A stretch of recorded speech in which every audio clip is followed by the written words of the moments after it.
ကျွန်တော်နဲ့ကျွန်တော်ညီဟာမထင်မှတ်ပဲကံကောင်းခြင်းလက်ဖွဲ့နှစ်ခုကိုရခဲ့ကြတယ်တစ်ခုကပညာနဲ့ဖျားပူကတ်တဲ့လက်ဖွဲ့ဖြစ်ပြီးနောက်တစ်ခုကတော့ချမ်းသာခြင်းနဲ့ဖျားပူကတ်တဲ့လက်ဖွဲ့ဖြစ်တယ်ကျွန်တော်ညီကချမ်းသာခြင်းနဲ့ဖျားလက်ဖွဲ့ကိုအရင်ဦးအောင်လူယူသွားခဲ့တာကြောင့်ကျွန်တော်ကတော့ကျန်တဲ့တစ်ခုကိုပဲရွေးချယ်ခဲ့ရတယ်ဒါပေမဲ့အဲ့ဒီလက်ဖွဲ့တွေကတစ်နှစ်ပဲတက်တန်းခံနေဆိုတာဘယ်သူသိမှလ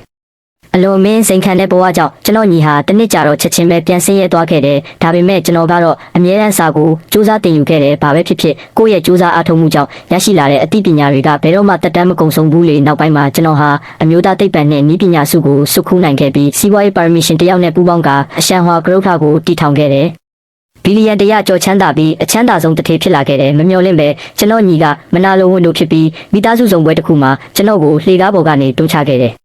ကျွန်တော်ပြန်လည်မွေးဖွားလာတဲ့အချိန်မှာတော့လက်ဖွဲ့တွေမရခင်အချိန်ကိုပြန်ရောက်နေပြီးကျွန်တော်ညီကပညာနဲ့ဖျားလက်ဖွဲ့ကိုရွေးချယ်ပြီးသားဖြစ်နေတာကိုတွေးလိုက်ရတယ်သူလည်းပြန်လည်မွေးဖွားလာတယ်ဆိုတာကျွန်တော်သိလိုက်ပြီးဘာလို့လဲဆိုတော့ပြီးခဲ့တဲ့ဘဝတုန်းကသူဟာချမ်းသာခြင်းနဲ့ဖျားလက်ဖွဲ့ကိုရအောင်လုပ်ခဲ့တာကိုကျွန်တော်ပြုံးမိတယ်ကျွန်တော်ကစာတင်ရတာဝါသနာပါတာကြောင့်ပညာနဲ့ဖျားလက်ဖွဲ့ကိုရတာဟာကြားမှာအတောင်ပံတက်ပေးလိုက်တယ်လို့ပါပဲဒါကြောင့်ဒီလက်ဖွဲ့ကိုဝမ်းသာအားရလက်ခံခဲ့တာအကိုဒီတစ်ချိန်မှာတော့တက္ကသိုလ်ဝင်စာမှုပွဲမှာပြည်내တစ်ခုလုံးရဲ့အမှတ်အများဆုံးပညာကျွန်ဆုရှင်ဖြစ်ပြီးကင်းဘေးတက္ကသိုလ်တက်ဖို့နဲ့ကဘာကလေးစားရတဲ့သိပ္ပံပညာရှင်ဖြစ်ဖို့ငါအလှဲ့ပဲအကိုကတော့တစ်နှစ်လောက်စိန်ခံပြီးရင်ပြန်ဆင်းရဲသွားမှာကိုစောင့်နေလိုက်တော့ဟုတ်ပြီလားဒါကိုမြင်တော့ကျွန်တော်သူ့ကိုခက်မိန်မိန်လေးပြလုံးပြလိုက်တယ်ဒါဆိုရင်မင်းရဲ့တောက်ပတဲ့အနာဂတ်အတွက်ငါကူညီပေးပါရစေချမ်းသာခြင်းလက်ဖွဲ့ကိုရပြီးနောက်မှာကျွန်တော်မှရှိတဲ့တခုလေးတော့မဟုတ်ဘူးငါ10ရွမ်ကိုယူပြီးထီဆိုင်ကိုသွားခဲ့တယ်20ရွမ်ကိုကန်ဆန်းမဲ့ချစ်ကတ်30ဆောင်ဝယ်ခဲ့တယ်ထီကြီးကြီးမမမပေါက်ပေမဲ့ရွမ်9000ချစ်မိခဲ့တယ်ပြီးတော့အဲ့ဒီရွမ်9000ကိုယူပြီးထီဆိုင်မျိုးမျိုးကိုသွားကရွမ်1000ကိုထီလက်မှတ်မျိုးမျိုးကိုဝယ်ပြီးဒီညထွက်မဲ့ထီကနန်းကိုစောင့်နေခဲ့တယ်ထီလက်မှတ်တွေဝယ်ပြီးနောက်မှာကျွန်တော်မှမရှိသေးတဲ့ဖုန်းကွန်ပျူတာနာကျက်နဲ့တခြားပစ္စည်းတွေကိုဝယ်ခဲ့တယ်ပြီးတော့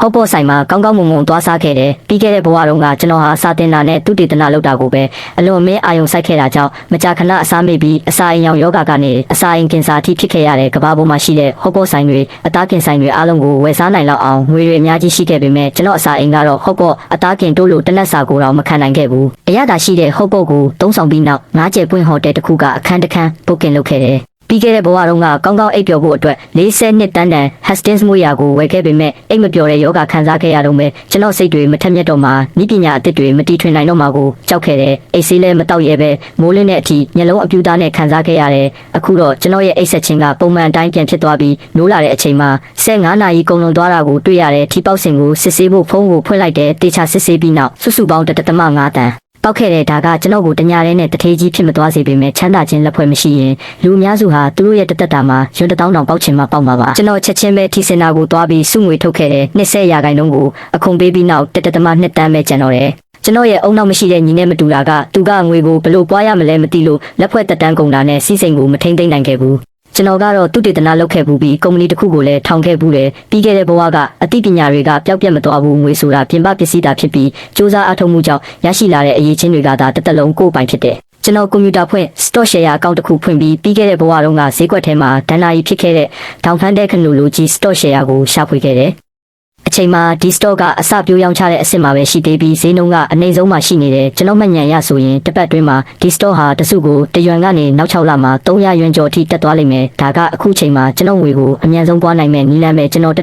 တန်းလုံးကိုအဲ့ဒီ stock ထဲမှာရင်းနှီးမြှုပ်နှံလိုက်ပြီးအစ300တိုးလာမဲ့အချိန်ကိုစောင့်နေခဲ့တယ်တစ်ဖက်မှာတော့ပညာရေးလက်ဖွဲ့ကိုရထားတဲ့ကျွန်တော်ညီဟာပြီးခဲ့တဲ့ဘဝကကျွန်တော်လိုမျိုးစာကိုမကြိုးစားဘူးအတန်းထဲမှာသူကအိတ်ချင်အိတ်မဟုတ်ရင်မဂဇင်းဖတ်နေပြီးအိမ်စာလည်းဘယ်တော့မှမလုပ်ဘူးဆရာမကတော့မနေနိုင်ပဲစူပူတဲ့အခါသူကအရေးမဆိုင်တဲ့လေတံနဲ့ကျွန်တော်ကမွေးရပါပါရမီရှင်ပြဒီလောက်ကြီးစူးစမ်းနေဖို့မလိုပါဘူးဒီလောက်ကြီးစူးစမ်းနေဖို့မလိုပါဘူးဘာပဲဖြစ်ဖြစ်တက္ကသိုလ်ဝင်စာမေးပွဲရောက်လာရင်ပြည်내ရဲ့အမှတ်အများဆုံးပညာကျွန်ဆုရှင်ဖြစ်ပြမှာမို့လို့စောင့်ကြည့်နေလိုက်လို့ပြန်ပြဟုတ်ခဲ့တယ်သူအိမ်မက်ရောက်နေတာကိုမြင်တော့ဆရာမလည်းသူ့ကိုလက်လျှော့လိုက်တယ်ဒါပေမဲ့ကျွန်တော်ကတော့ဆက်ပြီးစူးစမ်းတင်ယူနေခဲ့တယ်ပြီးခဲ့တဲ့ဘဝတုန်းကပြည်내ရဲ့အမှတ်အများဆုံးရပြီးကင်းပေးမှာပါရာကူဖွဲထိရခဲ့ပေမဲ့တက္ကသိုလ်ဝင်စာမေးပွဲကိုပေါ့ပေါ့တန်တန်မတွေးရသေးဘူးဒါပေမဲ့ဒီတစ်ချိန်မှာတော့ကျွန်တော်ရဲ့ပန်းတိုင်ကကင်းပေးမဟုတ်တယ်လို့ပြီးခဲ့တဲ့ဘဝကလမ်းဟောင်းအတိုင်းလည်းမလျှောက်ချင်တော့ဘူးကောင်းကင်ဘုံကကျွန်တော်ကိုပြန်လဲမွေးဖွားခွင့်ပေးထားမှတော့လမ်းဟောင်းကိုပဲထက်လျှောက်နေဖို့မလိုတော့ဘူးလေဒါအပြင်ဒီတစ်ချိန်မှာတော့ဤပညာပါရမီရှင်ကောင်လေးနဲ့စီးပွားရေးပါရမီရှင်မင်းကလေးတို့ရဲ့အစွမ်းထက်လာတဲ့အချစ်ပေါင်းဖက်မှုလို့လူသိများတဲ့လူရန်နဲ့လုံးဝမစုံချင်တော့ဘူးကမ္ဘာအမြင်မှာတော့အဲ့ဒါကဒဏ္ဍာရီလိုပြည့်စုံနေပုံရတယ်ဒါပေမဲ့ကျွန်တော်လမ်းခဲ့တဲ့ခြေလမ်းတိုင်းဟာဓာတ်ချုံတွေပေါ်မှာ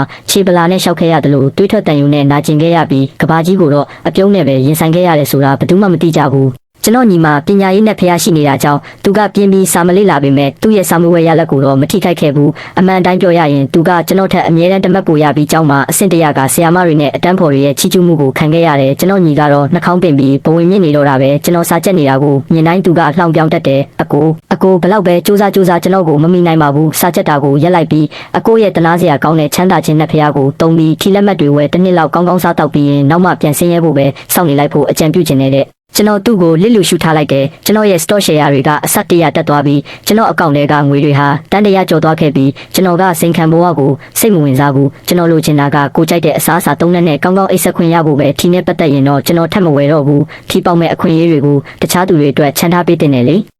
ရက်တွေကုန်လွန်လာပြီးတက္ကသိုလ်ဝင်စာမေးပွဲကနီးကပ်လာခဲ့ပြီးဒေါန်ဖန်တဲခနိုလိုကြီးရဲ့ store ဈေးနှုန်းကတစုကို300ရွန်ရောက်တဲ့အခါကျွန်တော်အားလုံးကိုချက်ချင်းထုတ်ရောင်းလိုက်တယ်ကျွန်တော်အကောင့်ထဲကရန်ပုံငွေဟာတန်း400ကျော်အထိစုမိသွားတယ်အဲ့ဒီငွေတွေကိုဒီတိုင်းပဲထားမှာမဟုတ်ဘူးကျွန်တော်ရဲ့မှတ်ဉာဏ်ကိုအသုံးချပြီးအလားအလာရှိတဲ့ store share အချို့မှာဆက်လက်တိုးပွားအောင်ရင်းနှီးမြှုပ်နှံခဲ့တယ်ကျွန်တော်ညီကတော့သူ့ရဲ့ချုံမောတဲ့မျက်နှာနဲ့ permission ကောင်းလေးပုံစံကြောင့် online ပေါ်မှာချက်ချင်းနာမည်ကြီးလာခဲ့တယ်သူ့ရဲ့အသိပညာတွေကိုမျှဝေပေးခြင်းအပြင်2တန်းလောက်ရှာဖွေနိုင်ခဲ့ပေမဲ့ပြီးခဲ့တဲ့ဘဝကလိုသင်ခန်းစာမရပဲကိုယ့်အရေးချင်းကိုမြင့်တင်ဖို့မကြိုးစားခဲ့ဘူးအကို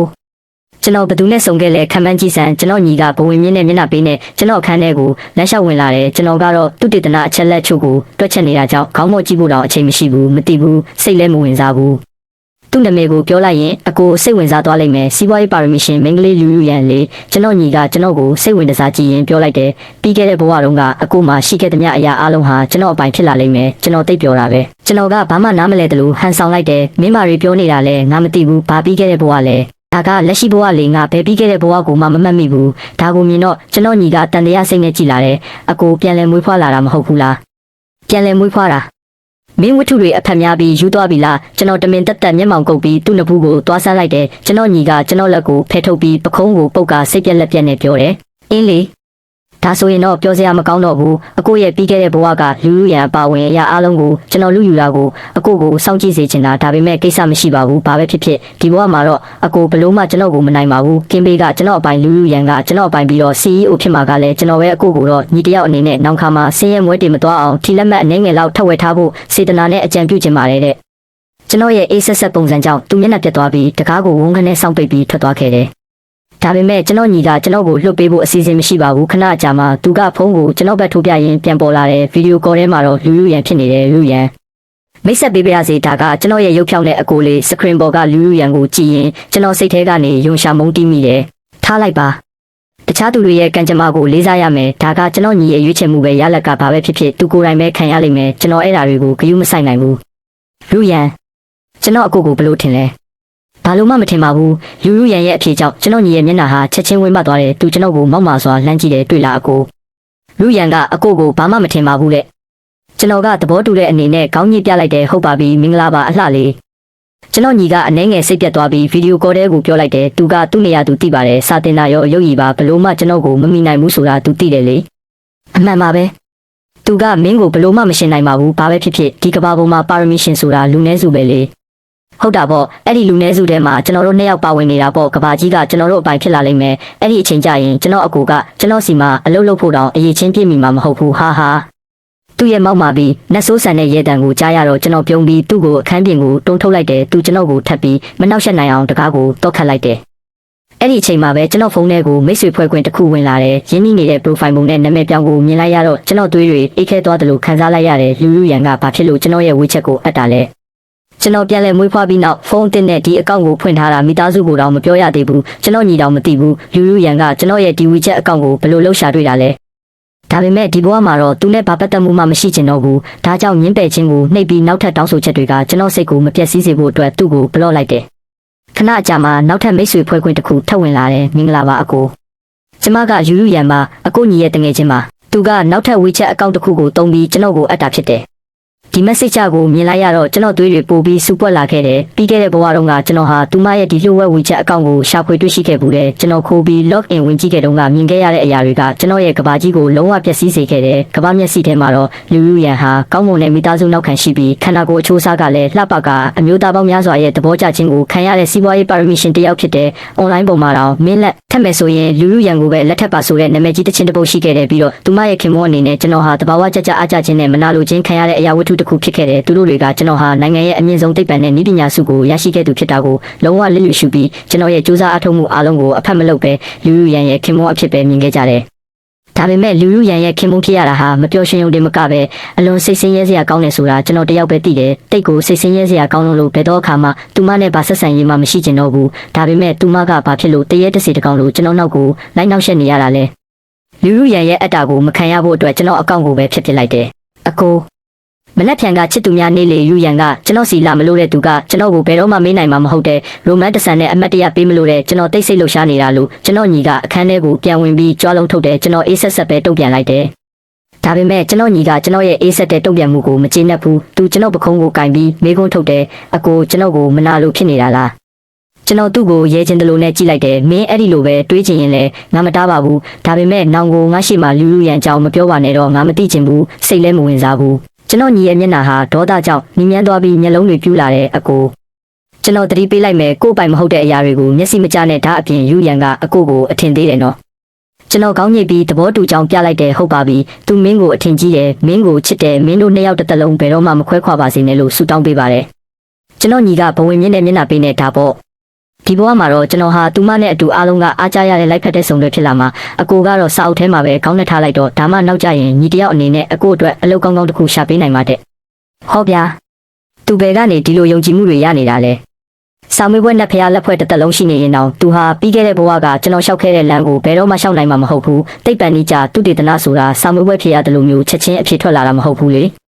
ဘလို့ပဲဖြစ်ပါစေနောက်နေ့ကျောင်းကပြန်လာပြီးကျွန်တော်အခန်းတကားကိုတွန်းဖွင့်လိုက်တဲ့အခါလူယူရန်ကိုတွေးလိုက်ရတယ်ကျွန်တော်တိတ်လန့်သွားပြီးနောက်ဆုံးမိသွားတယ်လင်းဖန်မင်္ဂလာပါလို့လူယူရန်ကသူမရဲ့အပြုံးတိုင်းပြုံးပြပြီးကျွန်တော်ကိုလက်ပြနှုတ်ဆက်တယ်